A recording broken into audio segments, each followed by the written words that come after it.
Good evening, YouTube. This is Fifth. This evening, I have the opportunity to bring you yet another interview with a former Jehovah's Witness who goes by the name of Jordan. So, Jordan, first of all, I just want to thank you for joining me and taking out the time to share your story. Thanks for having me. All right, so you probably recall, Jordan, we actually met each other several years back, but we never really got to know each other very well. When I was 17, I actually moved into your Kingdom Hall in a different congregation. I was in the Spanish congregation. You were in an English congregation in the same Kingdom Hall. So we would kind of see each other in passing. You know, if you remember, hmm sometimes you would be taking out a meeting for service, a group for service in one room. I would be doing the same thing for my congregation in other rooms, and we would see each other. But the hmm one thing that I remember is that I definitely heard about you even before I moved into the Kingdom Hall. You know, you definitely had a reputation as a very exemplary Jehovah's Witness, and your family is very well known in the area. It continues to be very well known. In fact, as we were talking earlier, you're a fifth generation Jehovah's Witness, which was very surprising to me because I don't believe I've ever spoken with anyone who has that much history as far as their family is concerned within the Jehovah's Witness religion. So the first thing I wanted to ask you is, how did that feel being raised in as a fifth generation Jehovah's Witness? Yeah, I definitely remember being raised with being instilled a pride in that heritage of being raised a Jehovah's Witness. Okay. My grandpa, who's now 80, he was raised in the religion, so that just kind of gives a little bit of perspective. His dad was also in the religion, Wow. um, so mainly that's what I remember growing up, kind of having this idea that I was there was no question about it. I was being raised in the right lifestyle, in the right religion. Okay. It was kind of just life and not, you know, anything. There was no other option. Right. There was no other path. I see. Okay. So it was just kind of natural for you to continue to be a Jehovah's Witness. It wasn't even anything you really gave a lot of thought to as a child, right? Yeah, exactly. Yeah, from the time I was born until my teenage years, I just never even questioned it. There was just there was no other. There was nothing else outside of the religious bubble that I was raised in. That's pretty much the feeling I was raised with. That in fact my way of being raised and my lifestyle growing up was superior to Mm-hmm. those outside of the religion. And in fact, being raised a fifth generation Jehovah's Witness, I definitely was also instilled with a bit of a superiority complex above even other Jehovah's Witnesses. To where I was encouraged to pursue, even higher goals at, as early an age as possible, because, I was raised to kind of be better than other Jehovah's Witnesses, essentially. Right. Right. Definitely makes sense. So even though it was natural for you, or just kind of expected for you to continue in the religion, was there any point during your childhood that you remember just having questions or having doubts? Oh yeah, totally. From from the time that I first started studying in preparation for baptism, Mm-hmm. um, going through, I believe, the what does the Bible really teach, but there was constantly questions because I was I from a very young age I had a you know interest in science, and especially that evolution versus creation Mm-hmm. debate that they always discuss, and kind of being on what most people consider an unscientific view of that debate. Being a Jehovah's Witness, there were always questions just about a lot of different um, areas of the religion Mm-hmm. that I was indoctrinized with, Gotcha. Okay. and then also questions just kind of about the nature of reality too. The questions that are just natural growing up. Of course.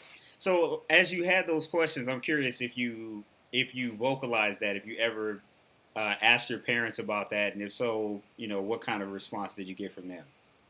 Yeah.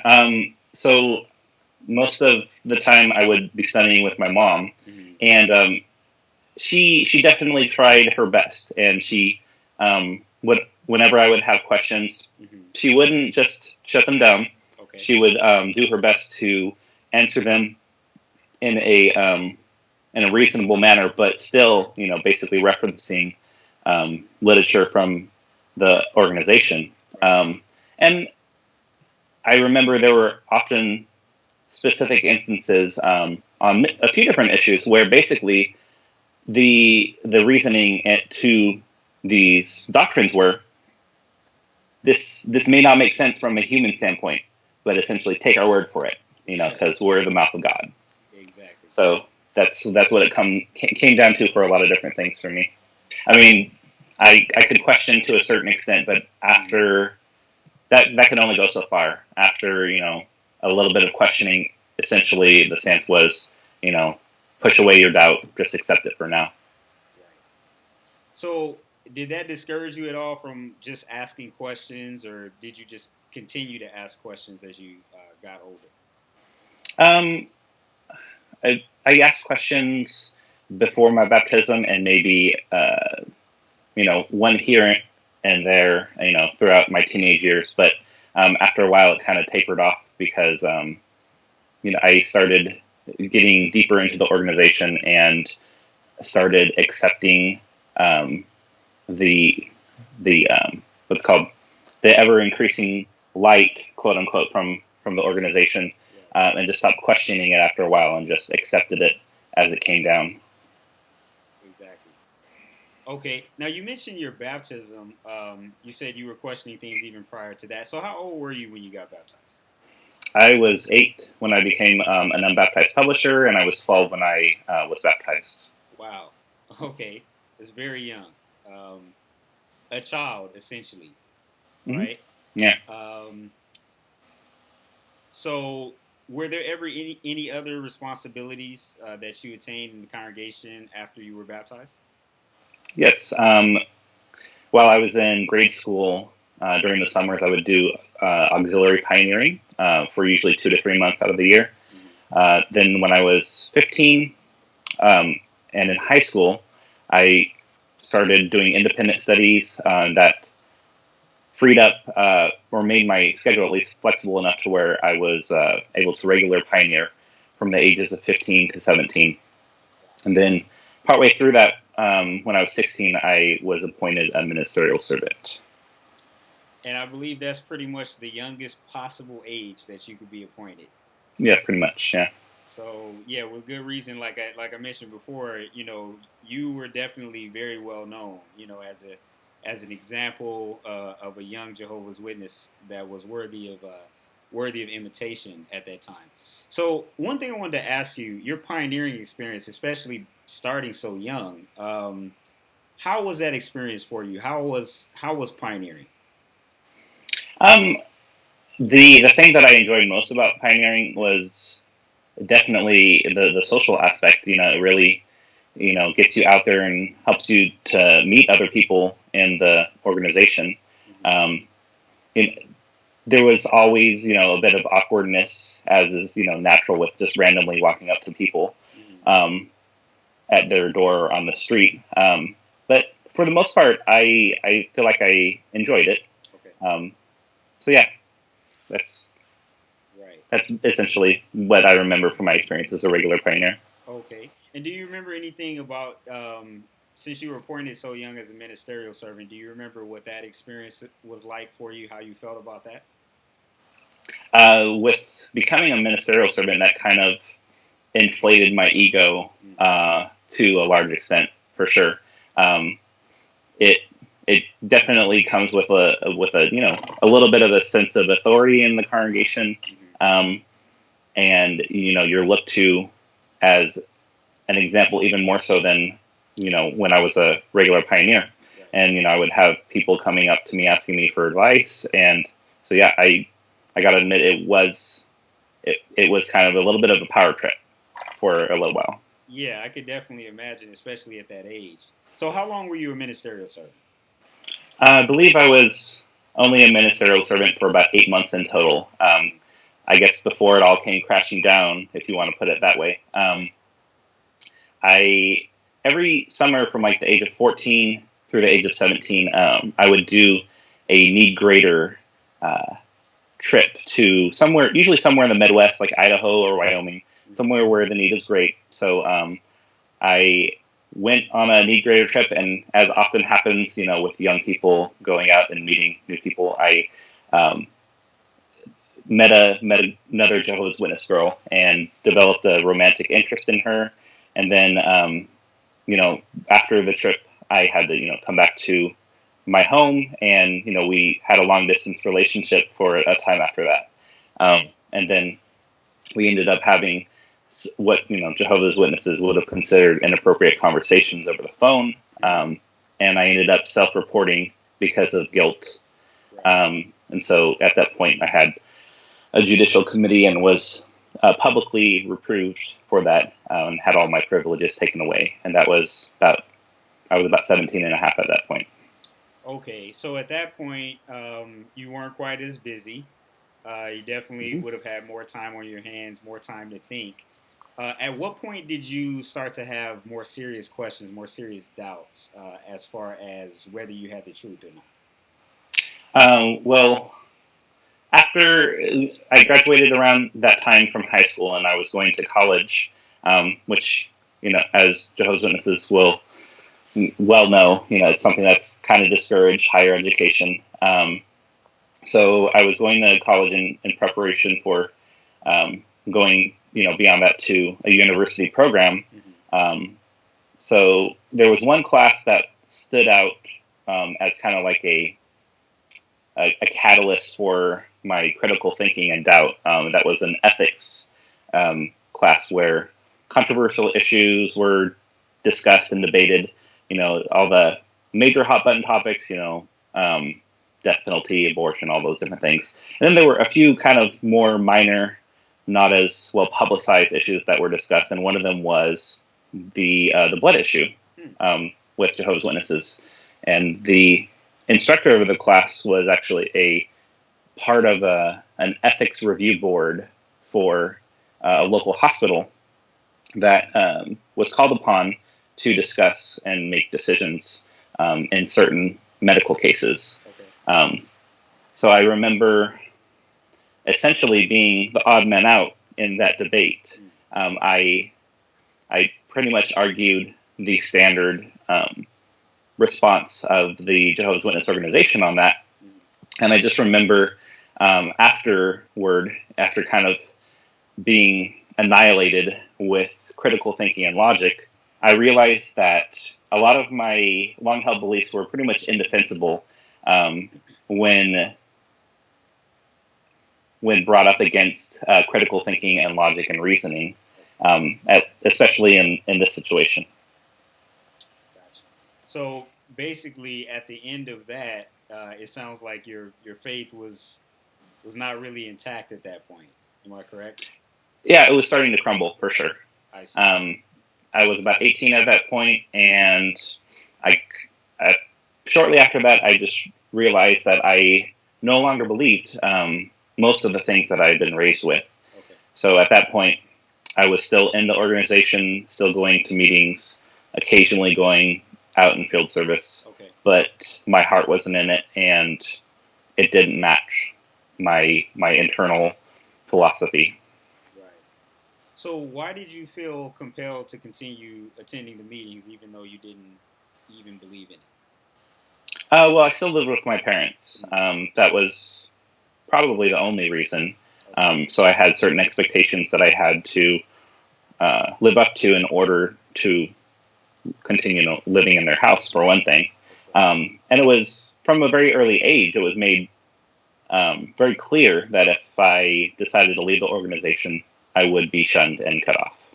So I knew what to expect if I ever, came out as, no longer believing in the religion. Right. So at some point, even though you basically felt like you were obligated to continue attending the meetings for some time, at what point did you stop going to the meetings? At the age of 21, so about 3 years later, I stopped going to the meetings. I was going to a short medical technical program. And at that point, I was preparing to move out of my parents' house. Okay. And I stopped going to the meetings and stopped going out in service altogether. And it created kind of an odd situation a few times where, there was a brother who was, trying to chase me down for my service report. I'm like, oh, there's nothing. It's like I can report a 0. Yeah. Mm-hmm. Okay. Got you. Okay. So he wasn't able to catch up to you, and eventually you just kind of stopped going to the meetings. Mm-hmm. Okay. Exactly. Got you. So, kind of similar to your conversation that you had with Daniel in one of the previous videos, it was actually a relationship with a woman that helped be the catalyst for me leaving the religion. I didn't feel strong enough to make it on my own, which I knew it would be that way once I left, at least in the beginning. Okay. It would go from an entire social support network to nothing in the blink of an eye. So I knew I needed to have at least one relationship, one connection to help get me out of the organization. For sure. So I met a woman at my local gym, and we connected and started having a romantic relationship, and I ended up moving in with her. And that was probably 2 months after I stopped going to meetings. So when my parents found out about it, obviously they immediately reported me to the elders. And at that point, I no longer, I realized that the elders and the whole arrangement only had as much power as I was going to allow them to have in my life. So I refused to meet with them in person. I ended up talking with them on the phone in an hour-long conversation, which was the judicial committee meeting, essentially, because there were 3 of them on the phone, and they decided to disfellowship me at that point. Wow.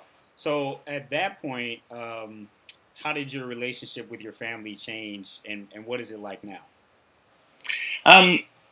So after being disfellowshipped, it was extremely limited. I still worked for my parents' business, so we'd have to have at least business interactions. And then about a year and a half later, my first child was born. So my parents wanted to continue to have at least a superficial relationship with me in order to have a relationship with my son. Yeah. So basically that's been, for the last 4 or 5 years, what it's been. They have a relationship with me just so that they can see the grandson. And a couple of years into that, situation, I realized that it wasn't going to work long term. They had already shown signs of trying to indoctrinate, taking him to meetings without my permission. I suspect they even, were trying to teach him prayer, which I asked them specifically not to teach him the practices of their religion, because that's not how I wanted him to be raised. So after a while, I just decided that it was best to have just a clean end to the relationship, because of all the reasons I listed earlier. Okay, I see. So you've been out of the organization for how long has it been now? A little over 5 years. Okay, a little bit over 5 years. What has your experience been like? Maybe compared to what you were told that your experience would be if you were to ever leave the Jehovah's Witness religion?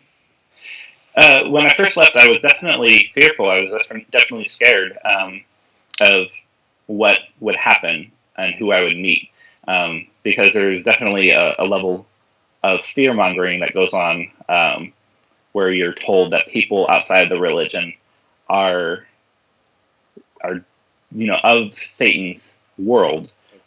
So they're pretty much just out to get you, out to stab you in the back, and they can't be trusted.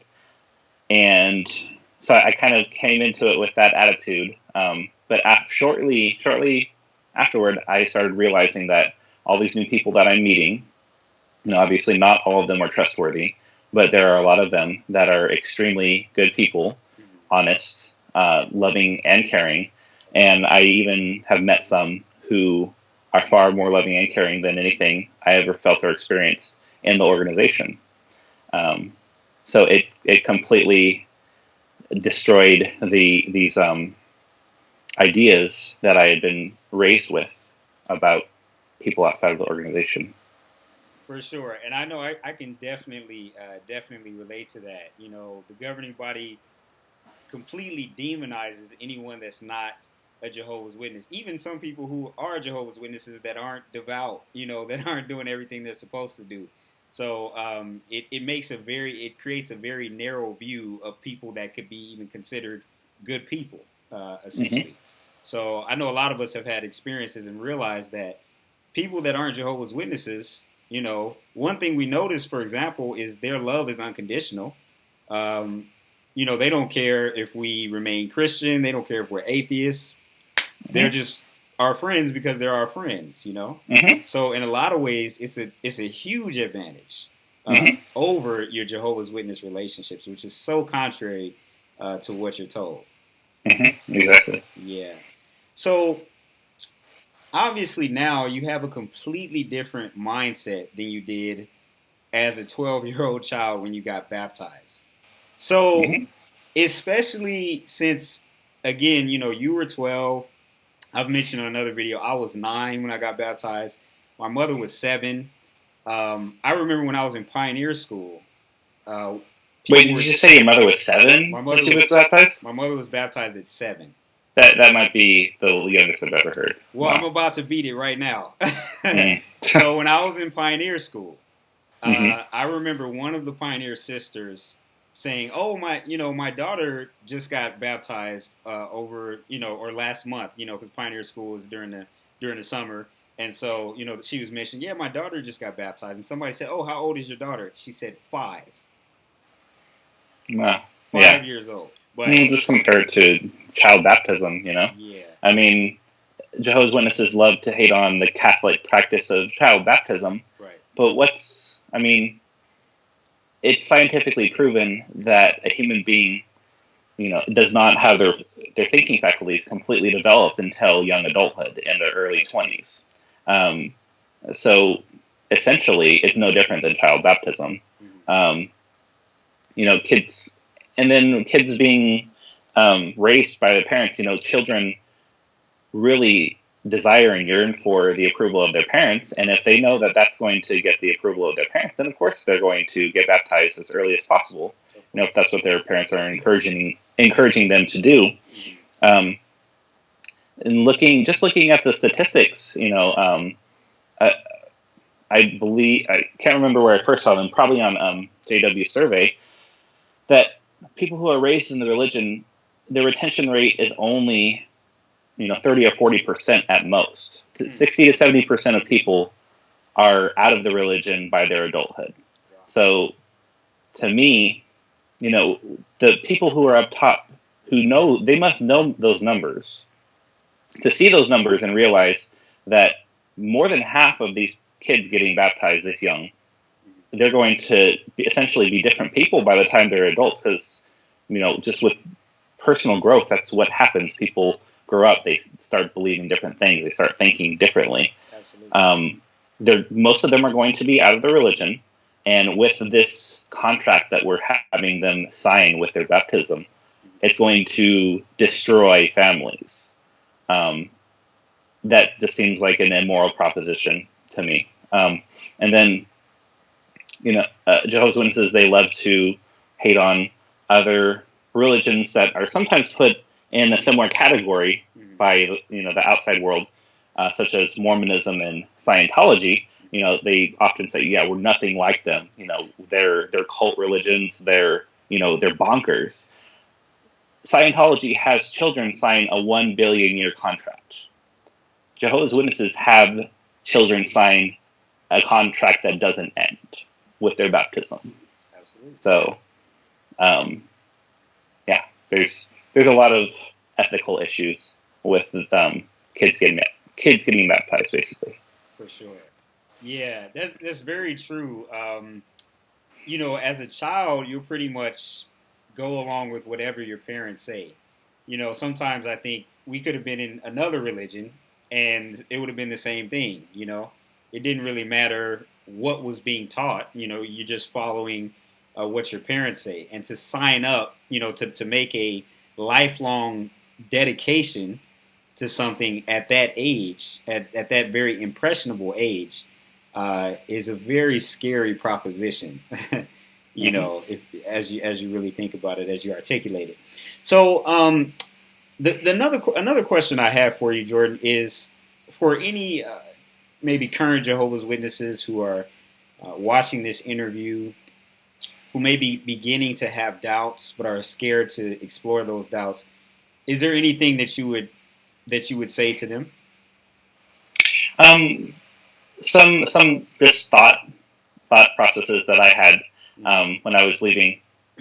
Um, critically thinking about the belief system that you're raised with, or that you have learned when becoming a Jehovah's Witness. Just evaluating it from an outside perspective.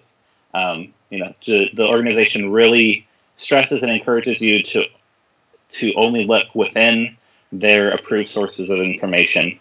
Um, look Evaluating it from an outside perspective, through reliable sources still, obviously, um, and then thinking about the possible outcomes of the of life, essentially. I still admit to this day I could be wrong about my life path. I may be losing out on life forever.